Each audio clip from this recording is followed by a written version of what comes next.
This is an audio recording of an X Space courtesy of thecoinrepublic.com, the go-to place where you can keep up to date with what's happening in the crypto space.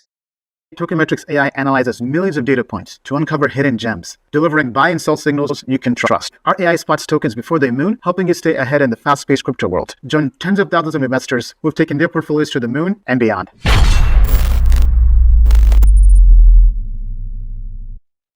Hi everybody, it's now 4 o'clock UK time. Welcome to the Coin Republic Crypto Pulse.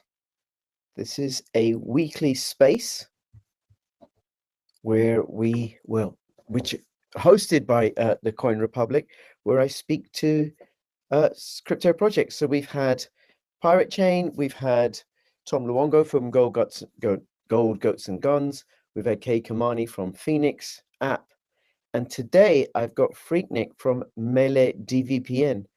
Now we're just waiting for a few more people, and if you want to find out more about the hosts of this X space, if you go to thecoinrepublic.com, thecoinrepublic.com, this is a news website, much like you have the Coin Telegraph. I think the Coin Republic can go. Hey Freaknik, thank you so much for joining us. I can hear you now. Thank you. Freaknik, you and we're going to talk about VPNs and privacy and the importance of privacy and VPNs. And then we can talk a little bit about Dvpn and how that's superior to regular VPNs. Now, I'm going to turn to Freaknik from Melee. I hope I'm saying it correctly. Melee Dvpn. Yes. Melee, yeah.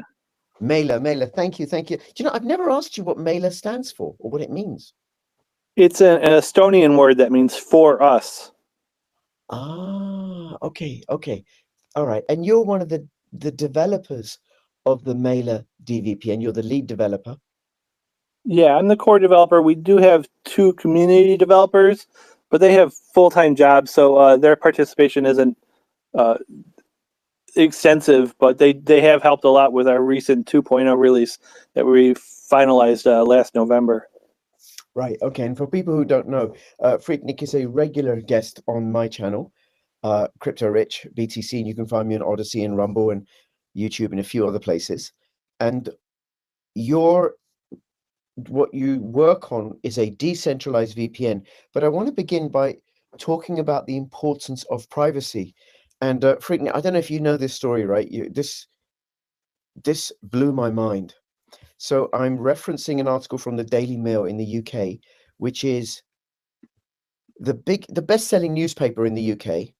And what happened a few days ago, the parents of two children were locked in a police cell for 11 hours after complaining on a private WhatsApp group about the teacher's recruitment process at their daughter's primary school. So this is a private WhatsApp group, a small group of parents who complained about how a school teacher was recruited, and CCTV showed 6 uniformed police officers descending on their suburban home before they were led away in front of their 3-year-old crying daughter. After a 5-week investigation, the police finally concluded there was no case to answer. Now, so here are these parents. They're making some comments on a private WhatsApp group, and the police came to their home and arrested them. Do you want to comment on that, Melee? And I suppose. Yeah. So I mean, with things like WhatsApp have been shown to be targeted by Meta, that they do have like metadata collection and all that goes on. But really what it comes down to is when you're talking about privacy, one, you want privacy from a totalitarian government, such as the ones being arrested for making comments on some private chat, right? When you have a private chat, it should be only between you and the recipient, not any other third-party person, because that's the whole idea of a private chat. Now, also, there's also a privacy aspect from like things like data brokers, where you are unwillingly sharing a vast amount of data about yourself, personalized data that gets sold to governments, that gets sold to all these different institutions that build profiles on you and target you with ads. And it's just, it can make you it can create behavior modification, because what you see and what you do could be completely modified to tailor to you buying things or to getting involved in certain groups or whatever. And so in order to become more of an individual, you want to have privacy, and you only want to know that the persons you are communicating with are you and the recipient, and not at some third-party entity. Okay, how do you mean it can modify your behavior? The data that's collected. Say a bit more about that. Well, so if you have, if you're looking at, say, you're looking at earbuds for your new iPod, right? Or for your new iPhone. iPods don't exist anymore. That's how old I am, right? But what it is they track you. They have a fingerprint of your internet resource, so of your browser, of your IP address, which is your virtual address on the internet, right? So it's like a street address, but basically for your address on the internet. And so they can target, based on your movements around the internet, what your interests are. So you could start seeing ads for all sorts of things that tailor to your specific needs, and you would end up buying something that you wouldn't have otherwise, and you end up spending money that you shouldn't have, and it's all because they were able to fingerprint your devices and target your profile and suggest things that you should buy. And so it modifies your behavior in the sense that this is not something that would occur normally. It's something that they're changing and constructing your reality to become. Right. Like they're leading me in a particular direction by giving me prompts and suggestions and directing me to certain, I don't know, products or something. Is that how it works? Yeah, I think that's a good. Yeah, exactly. It just they're leading you into different areas to kind of basically to exploit you, How? How am I being exploited? because they're taking advantage of the data that you're providing, and they're using it in a monetary method. Right. Okay. And the data that I'm providing is the ISP record, which says where I am, but also the cookies from all the websites that I visit that get deposited. And my understanding is, and it's a bit general really of this, is that they're then able to build a profile and work out who I am and what I'm like, my demographics, my income.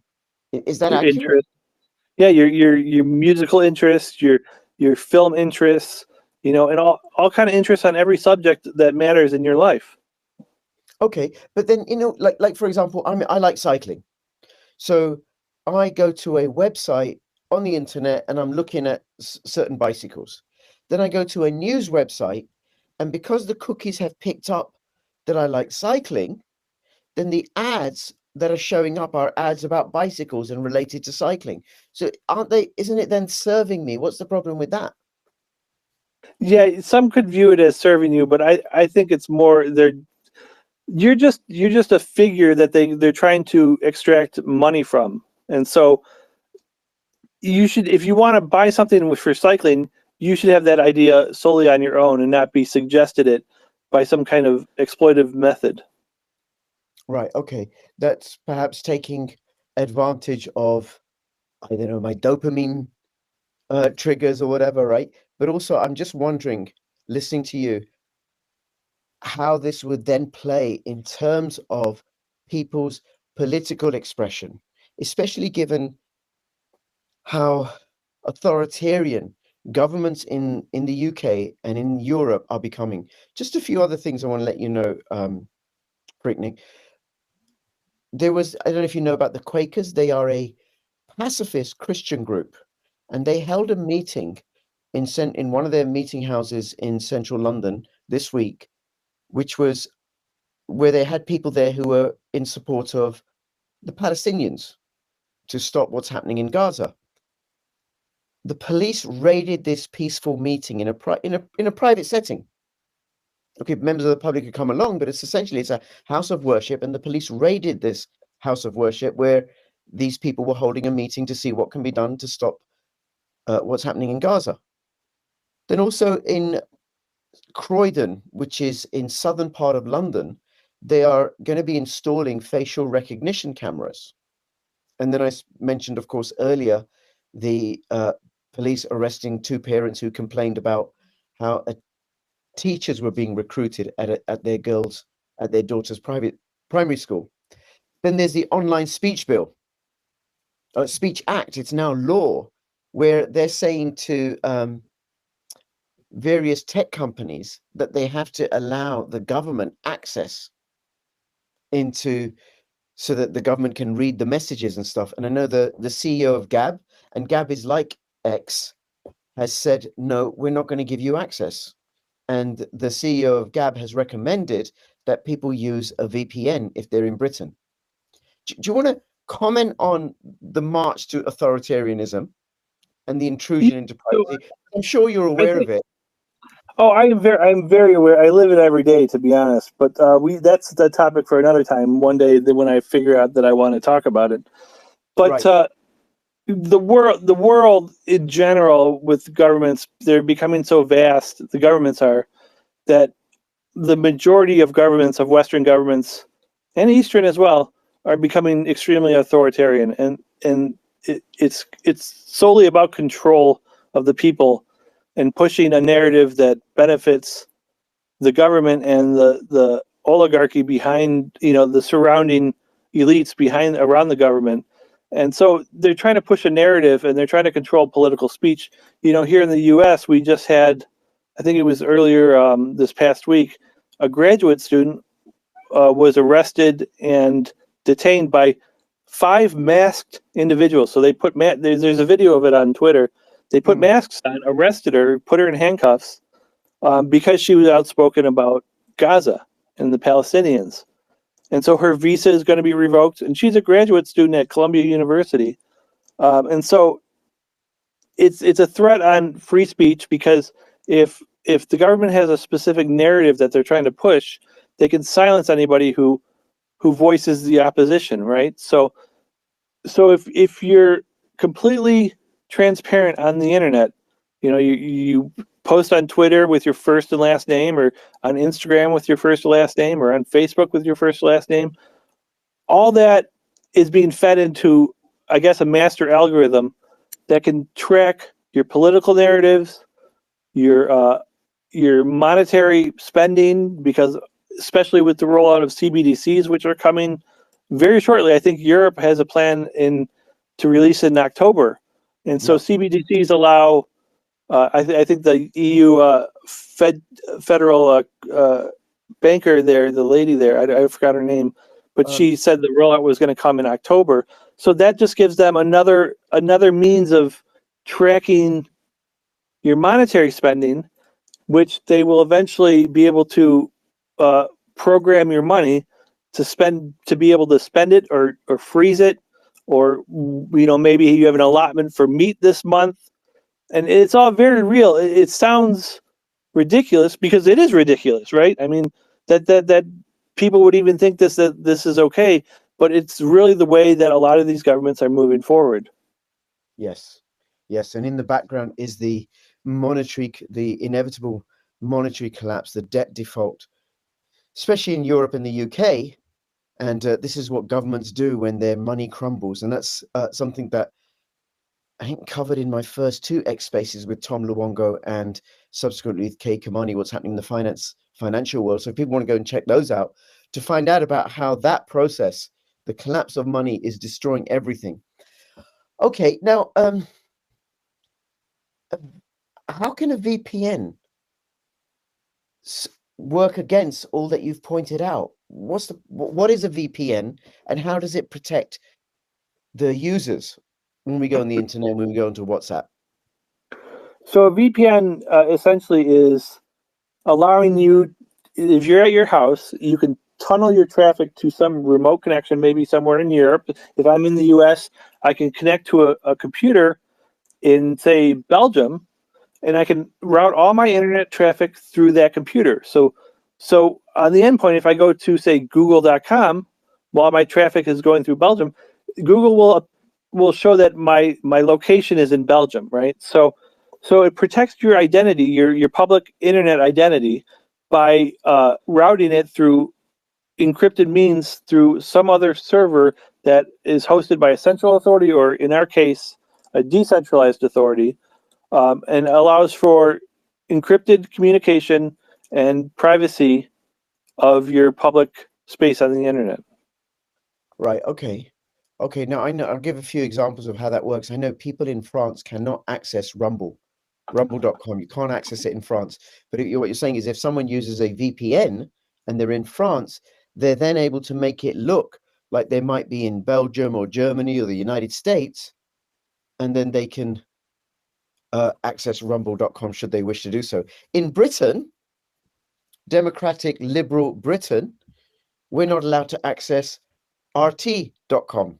We can access Rumble, but not RT. So if you want I don't know, an alternative perspective to what's happening with regards to Ukraine and Russia, an alternative perspective to the one that the BBC or the Guardian is giving us, and you want to go to RT.com, which is Russia Today, you can't do so. It's not allowed. The government has decided that it's not in our best interest to be able to access RT.com. So then by using a VPN, the traffic that goes in and out of my device, whether it's my phone or my computer, I can make it look like I'm in some other location, perhaps Russia, perhaps, you know, maybe somewhere where they've got more, they've got laws which are supportive of freedom of speech, less repressive nations, perhaps like Saudi Arabia or North Korea even, because it does seem to be getting that way, Freaknik, in the UK. But, you know, Iceland or the United States. Have I said that correctly? No, that's exactly right. So one of the major things that VPNs are used for is for censorship resistance, right? So our team on Sentinel has developed a means by which Chinese users can bypass their Great Firewall. So they're restricted from viewing a lot of Western media and a lot of Western social media and stuff like that.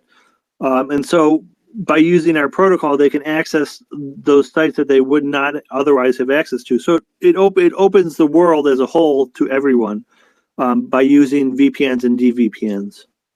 Okay, all right. Now we are going to get into the structure, you know, the particular blockchain projects, because you mentioned Sentinel, and Sentinel's website is sentinel.co, and it's part of the Cosmos ecosystem. And Melee DVPN uses the Sentinel blockchain and has issued its own DVPN. But before I get into that, say what's happening in China with regards to VPNs, and how come you were able to work around this? Well, there was a protocol developed by Chinese engineers called V2 Ray, and this was developed maybe about 7 or 8 years ago, and then it spun off into a community development. So there's just now community members from all around the world working on it. And the purpose of this protocol was to circumvent the Chinese firewall. So the Chinese firewall uses packet analysis to filter your traffic, so restrict it to going here but allow it to go in there, right? So this protocol kind of skirts the radar of that packet filtering and allows all traffic to flow through the firewall. And so Sentinel integrated it into the blockchain back in February 2023, and we've had great success with the protocol in both Iran and China as well. Okay. Now, why, and you sort of explained how, I don't want to get too technical, but why does China, why does Iran, why are they blocking access to other news websites? When did they start doing it? And what are the consequences? It's been going on for a long time. I mean, probably before I was around. But it's all about pushing the narrative of and their predetermined agenda for the public, right? So Iran has a narrative that they want their populace to comprehend and to accept, and so anything that goes against that narrative, they'll restrict. So it's just a tactic of authoritarian governments to persuade the populace to a particular ideology. Right. Now that doing so, I think, has detrimental effects on commercial businesses. If you can't have a VPN, I mean, what do businesses in China do? For like VPN businesses in China?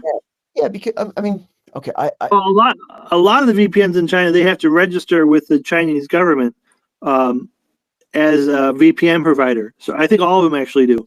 So because Sentinel is decentralized and there's no central authority, we it's like, I mean, we couldn't register because it's permissionless. Anybody can spin up a node, and so anybody can connect to it. So it allows a global acquisition for users to use the software. Yeah, I tell you, we are going to get to the decentralized VPN. It is incredible what you and the team on Sentinel have accomplished. But it also says something about, I suppose, the human spirit. Governments get more and more authoritarian, and human beings, being creative and resourceful and innovative, invent workarounds. Okay, you're going to stop us using VPNs that we have to register? That's fine. We'll work a way to get past your coding, get past the Great Firewall. And I just want to say, I work as a child protection social worker, and I have a laptop for work. And as soon as I turn on my laptop and connect to the internet, the VPN kicks in. So then, if I'm sitting in a cafe or on a train or, some sort of public space and I'm working away on my computer, actually even in the council offices, because I'm dealing with highly sensitive, personal, confidential information, there is this VPN to protect the information that's on my device. Now, it's not commercially valuable, but for a companies use VPN because they want to protect their commercially valuable information. They don't want it being accessed by competitors. And then what you're saying is what happens in China is that the companies have to register their VPNs. And do those VPNs have backdoors or something? Do you know? I don't know exactly, but I think it's safe to assume they probably do. Yes. Well, that's the danger, I suppose, of centralized VPNs. Do you want to talk about how most VPNs are centralized and what are the pros and cons of that? So the one thing about centralized VPNs is that there's one authority, an organization with a headquarters in an office building that controls all the servers that you connect to. So if they have, say, 20 locations, 20 countries on their VPN service and you connect to anyone, it's all controlled by that one office at that headquarters, right? So any government can request access from that organization to their servers. Maybe because there's a person of interest, which could be a criminal or it could be a dissident, either one. And they could monitor the traffic that's being sent through those central authorities. So that's the downside of the central VPNs, and it's a large downside. However, there are some that operate like Molvad in Sweden or some in Switzerland as well, that don't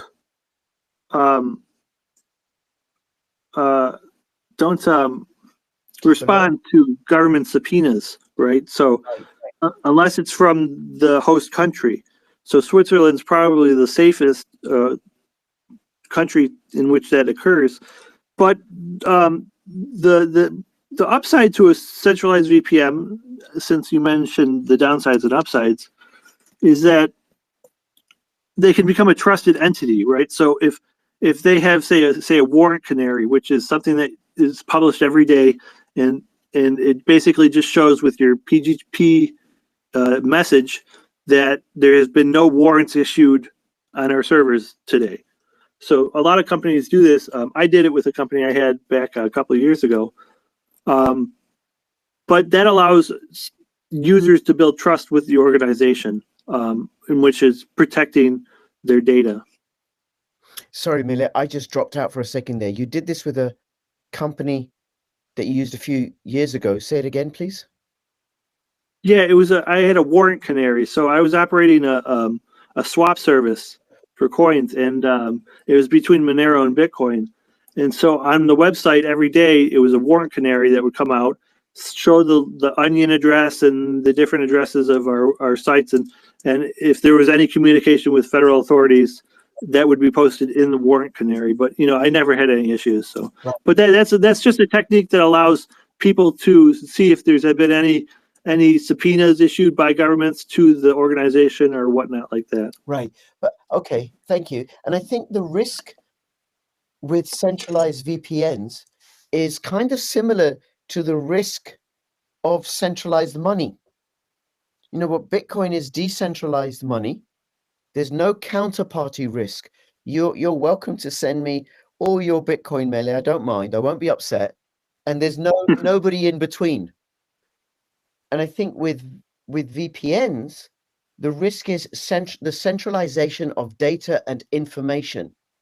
Because I don't know, there's the regulatory capture where a government can say, okay, go to a VPN company and say, okay, give us this information. But the government may be asking for that information privately and secretly. The VPN company may be lying about it. They might say, hey, listen, we don't keep any of that data, but we can't check because their code is not open source. So we don't know if there are any backdoors that governments or other agencies can check. Then also because it's a centralized entity in a way that a bank is a centralized entity, it's vulnerable to being robbed because you can hack a centralized entity. You can go and rob a bank where your gold is stored, but you can't do that with a decentralized entity like with Bitcoin. Go and rob some Bitcoin off the blockchain. Let me know how that goes. Yeah. Right. So the VPNs are prone to, centralized VPNs are prone to hacking. They're prone to regulatory capture, which can be done publicly or privately. And I think also they're prone to bugs. Again, because their code is not open source. You know, people say to me, oh, Bitcoin was invented by the NSA or DARPA or whatever. And I'm like, well, maybe, but the code has been checked thousands of times over. It doesn't matter. It's now decentralized. And there are no backdoors in Bitcoin because the code has been checked. It's open source. But you can't say that about a closed source project. Do you want to comment on that, please, Bricknick? Yeah, that's exactly right. So that's the power of the decentralized and permissionless world, right? Is that all the code is open source, and it allows anybody to audit the code, which people do when they have questions or if they think there's something suspicious about the network or whatever, they can go and view the code. And so that allows for easy auditability of the network and of the decentralized network. And it also allows for community members to make suggestions to the code to improve it, right? So it's an open source development is an ever improving infrastructure, right? It keeps getting better and better and better as more and more people write code for it. So it gets stronger, it gets more resilient, it gets more secure. Whereas your centralized VPNs operate on closed source. So like you said, you don't know if a government asked them to put in a backdoor to, monitor their servers from a remote location. You don't know because none of their code is open source. Sentinel's code is completely open source. So it's viewable by everything. Our app is completely open source. So it's viewable by anybody that wants to come along and check that we're doing a legitimate job. That's quite amazing, actually. I think about it. Here is this applications or number of applications, because there's different projects that are building on the Sentinel code that is there to preserve privacy, but at the same time, the mechanics of it are completely public. That's quite something. And then the other thing, listening to you talking about it, is I suppose it makes it very easy to evolve and develop. So you could have a centralized VPN, and if they want to improve their application, then they'll employ a team of coders to do that, and they'll work on it and they'll spend money. And we don't know how, because the code is closed source, we don't know how effective or efficient that improvement is. Meanwhile, with an open source decentralized application like Mele's Dvpn or Sentinel's Dvpn or Mathnode's Dvpn, and there's a few others. Yeah, Independent is another one. Yeah, by Norse. Yes, anybody can come along and make improvements to the application, spin off a white label off the blockchain or off Mele or whatever, make improvements, and then that improvement can then be adapted and exported or imported into the other applications. Is that accurate? Yeah. Yeah, so any one of our projects, the Sentinel flagship application, there's the code on their official GitHub. Any one of these projects can be forked by some developer, improved, and released as another white label, right? So it's without question that it allows for faster development and more secure development of applications, and anyone can write an application, a DVPN application for Sentinel. That's what makes it so amazing.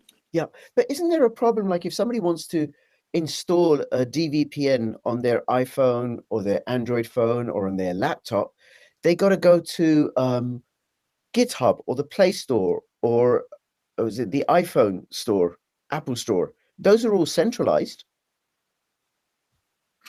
Yeah, so there's no really way to distribute your application to a mass public without going through some centralized authorities, right? So through the Apple Store or through Google Play, those are necessary, but they do give the option to download the app directly on the website or on the GitHub. So it depends on your flavor of how you want to obtain the application. Right, right. And I know I traveled to a country where you have to register your VPN. And what I was able to do is, I think I downloaded the APK file. I don't know what that is, right? But it's the application, and I was able to email it to myself. So I had it on my email account, which wasn't banned in that country, and then I was able to download from the email, and then from downloading it, and it was a DVPN. You'll be happy to know I was then able to access things like Telegram that are also restricted in that country. So it's like human ingenuity and innovation will find workarounds. Always find workarounds. Okay. Yeah, so you were thinking ahead on that one by emailing it to yourself. Yes. Yes. Do you know when I travel I was born in Pakistan. When I travel to Pakistan or when I travel to the United States, and when I come back from those countries, I strip my devices of anything related to crypto. I take I think X is banned in Pakistan as well, so I don't even have X on my phone or on my laptop, because that I think it's disgusting and tragic that it's come to that, but this is what we got to do. Yeah, they can search your phones when you come back in through customs at the airport. They can ask you to unlock your phone and then go through it. And same here in America. There's a lot of cases of that happening where if you travel to China or Pakistan or even India, they can search. A lot of different countries, they can search your phone when you come back into the country. So it's good not to have any crypto applications or anything that might divulge any financial or private information on your devices when you're traveling. Yeah, or also anything that they may object to politically. Right. If you're a Quaker coming back into the UK, for crying out. Okay, DVPNs. So we've talked about the importance of ensuring our privacy in a world that's becoming increasingly repressive, and ensuring the privacy of our data and how VPNs make that possible. And we've talked about the flaws within VPNs because they're centralized. A DVPN is a decentralized VPN.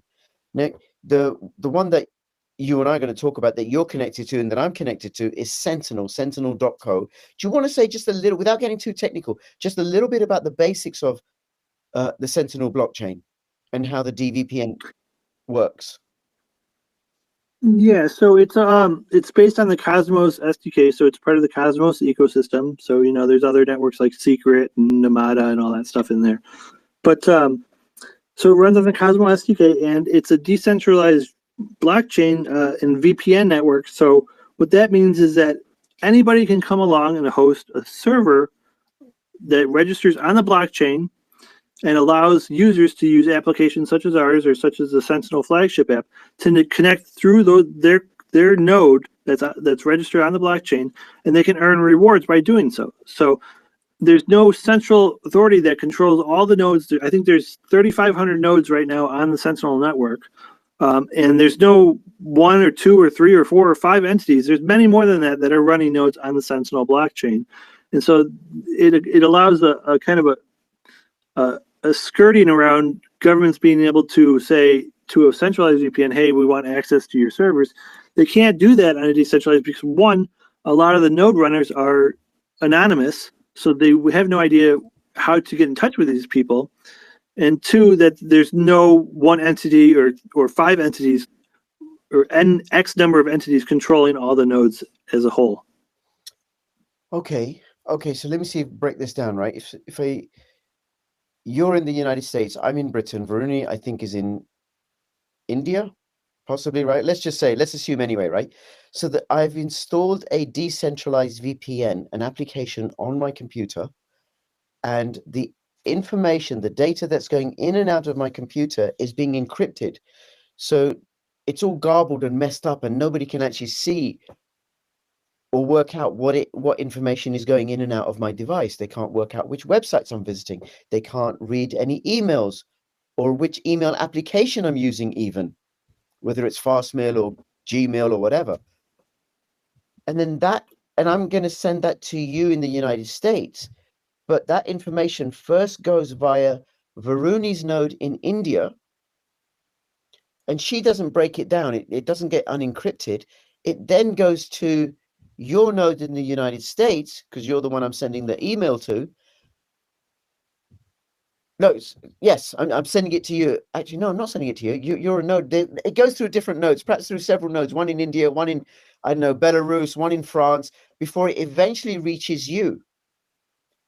And unlike a centralized VPN, there's no way a government can work out that where Varuni's is in India, what her ISP and her location is, and the same with the node in Belarus or France or wherever. So it kind of like the information just disappears, and there's no way of tracking it. And then eventually it reaches you because you're my intended recipient, and then it gets unencrypted. So the government doesn't know who Varuni is or the other nodes. They can't go and access them. The government might, okay, for a while, we're going to shut off the internet in all of India. That'll be interesting, the mess that will cause.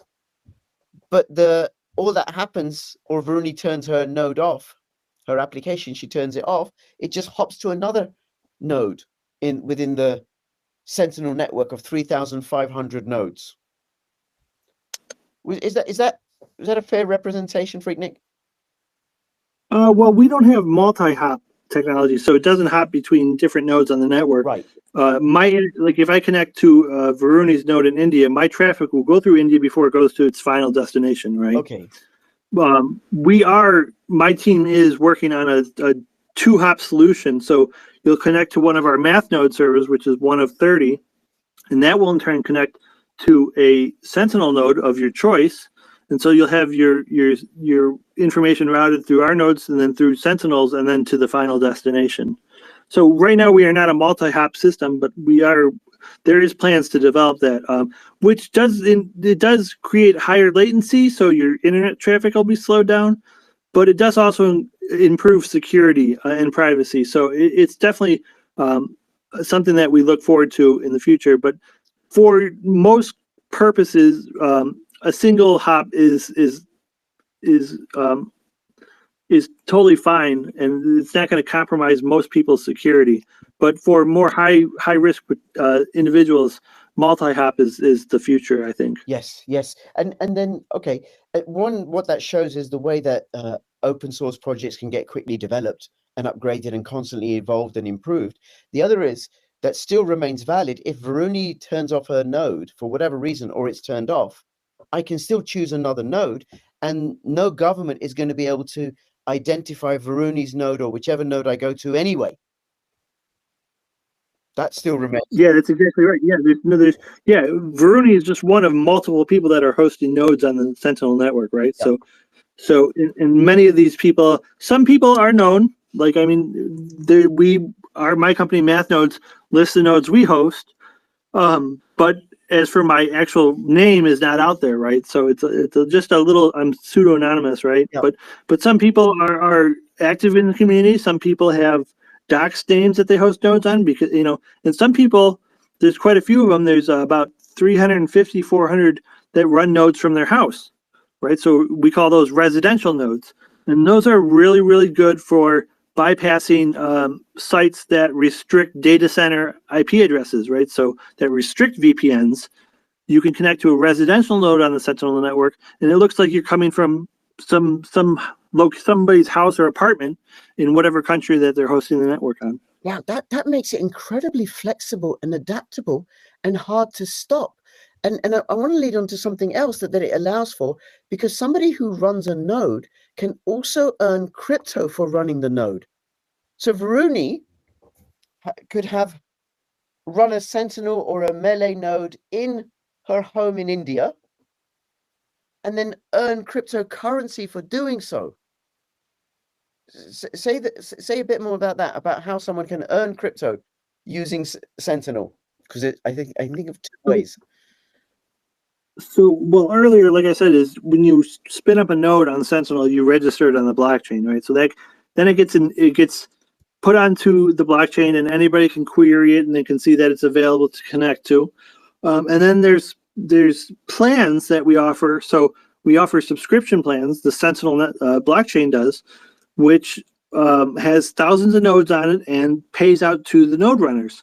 So if I set up my node, I can set a price that I want my node to be priced at for people to connect to. So, maybe for 1 gigabyte, it costs 50 DVPN, or for this one plan, it costs 1,300 DVPN for a month. So all that money gets sent to the node runners, and the node runners profit with the cryptocurrency DVPN in their wallet. And so they can use that to pay for other services, or they can use that to cash out to fiat. It depends on what they want to do with their rewards. Right. And they're receiving payment for providing a VPN service to the network. So all the people that are using Varuni's node, they're paying for that service. Varuni's getting payment for it in the form of Sentinel. And I know there's a few other, and the Sentinel token is DVPN. And I know there are a few other cryptocurrencies that can be used, including Pirate Chain. And you and I are both big fans of Pirate Chain. And I spoke to one of the team at Pirate Chain on the last space that we did, all about the importance of private cryptocurrency. And then if, let's say, Varuni's getting paid in DVPN, this is where it gets even more amazing. She can stake the DVPN in her Kepler wallet, just like any IBC asset can be staked in a Kepler wallet. And then she receives staking rewards. She can also convert the DVPN to Bitcoin or to ETH or even to Osmo or Atom and stake those two in her Kepler wallet, get the staking rewards, and the staking rewards can be used for paying. And well, she's just getting more rewards, right? She can be used for paying for a DVPN service. Put another way, I do stake DVPN, by the way. I should have said this at the beginning. None of this is financial advice, okay? But I do stake DVPN. I've been staking DVPN for several years, and I get rewards in DVPN, which I could then use to pay for my DVPN service. So my rewards end up paying Varuni's node for providing the encryption for the data that goes in and out of my computer. So then in that way, I'm getting a VPN service for free. Do you want to say something about that, please, Freaknik? Yeah, so I do the same thing. So the Sentinel flagship app called Shield, Sentinel Shield. The website for that is shield.sentinel.co, and you can download it on Google Play. The cost of the plan per month, and there's about 1,200. I'm just ballparking. Yep. There's about 1,200 nodes available on the Sentinel Shield app, and it changes every day with the accessibility of nodes. If some went down, some are added, so on and so forth. But the cost of the DVPN service per month is 1,333 DVPN per month, which is like $1 a month, right? So if you stake 80,000 DVPN, which is somewhere around about $40, $30, you'll get 1,500 DVPN per month for in APR in that coin, and you can use that to pay for your VPN service. And I do this. I have a wallet that's solely just for staking DVPN to pay for service for my connection to the internet. So it works out really well. That's amazing, and that's really affordable. It may not be for everybody in the poorest parts of the world, right? But I can imagine, people in parts of the world like India can easily some people, okay, you can set aside, or actually you can build the amount because there's no minimum amount that you need in order to stake with Sentinel. So somebody could start with $1 or $5 worth of DVPN that they're staking in their Kepler wallet, and slowly over time they build it up, because I have built up my DVPN over the years, so that it's about $40, $50 worth of DVPN, which then gives enough staking rewards. I mean, $1 a month for a decentralized VPN secure traffic. That's amazing. That just pays for your VPN service. That's really quite extraordinary. I didn't realize it was that affordable. Okay. Yeah, so right now the way it is that you pay in DVPN, and so the price of the plan with the Shield app is priced in DVPN, but we are working on an upgrade where we can price it in US dollars. Right. So the amount of DVPN that you pay will be different based on the value of the currency, right? So right now, if the coin was to say hit a God candle, then it would be kind of expensive right now for the plan. But as the market's kind of in a slump, it's very cheap and affordable right now to subscribe to the plans. Okay. Well, then in the few minutes we've got remaining, how easy is it for no coiners to access? You know, if someone. So, like I said, there's an app called Independent DVPN, which is completely free to use. It monetizes on ads, so it's based on the Sentinel blockchain. It's run by Norse Labs. They're the ones that run the Independent, and so you can connect to any server on the Sentinel blockchain for free. You just have to watch an ad while it connects, right? So no big deal. It's got over 100,000 downloads right now. So you can get that on Google Play or Apple App Store. There's also Sentinel Shield, which is very, very nice. It's very intuitive too. These apps are very intuitive. Just a couple point and clicks, nothing to really think about. You can the flagship app Shield, you can purchase DVPN within the app through Google Pay or Apple Pay. So it gives a nice gateway to allow users to purchase the coin, which they can then pay for the services. So you know, people get kind of confused when they're like, well, what is this crypto stuff? Well, you know, there's services where you have to buy points, right, to pay for the service. So it's just, you could just think of it as that, the coins that you're buying are just bonus points to pay for the service in a sense. You know, they market things completely the same way in all different communities. And then our app, you can go to our website mathnodes.com and you can download our app for desktop. Ours is for desktop. Ours is a little more advanced. It's something for probably a no coiner is not going to be able to navigate it that well, but somebody with some basic knowledge of crypto will be able to navigate our app very well. And it has a whole bunch of data. It's kind of a nerdy app, right? It has all these metrics about the nodes and all this stuff. So it allows complete insight into the Sentinel network, whereas Independent is just connect to some country, and you know, that's as far as I want to go with that. So it's very easy. They're on Google Play and Google or Apple App Store. Ours is on our website, and they're very easy to navigate and use. Yes, and then if people go to the main Sentinel, if they go to the Sentinel website, they can link to all these other DVPNs. So sentinel.co, that will take you to you can also go to the Mathnodes website, but sentinel.co would lead you to there, and then you can use the Mathnodes DVPN for Linux or Mac or Windows. And if you want to use it on Android and iOS, then there are other DVPNs on the sentinel.co website that you can use, and some of them, like you said, are free to use, and if they're not free to use, they're incredibly affordable. And then if you start staking DVPN, and DVPN it's actually pretty easy to get, because as long as you can get Atom or Osmo, then it's very easy to convert into DVPN. And Atom's very, very liquid, and there's a few others like Injective, that's also part of the Cosmos ecosystem. Those are very liquid, easily available cryptocurrencies, and that you can start staking DVPN, earning rewards, and then paying for privacy and security. Okay, Freaknik, anything you want to say before we finish up? No, I think we covered the basis of the Sentinel network as a whole. Great. Well, listen, it's been really, really great talking to you. Thank you so much for doing this, and thank you to Varuni and the team at the Coin Republic. Thank you so much, Freaknik. Thank you, Coin Republic. And look forward to speaking to you all soon. All the best. Bye-bye.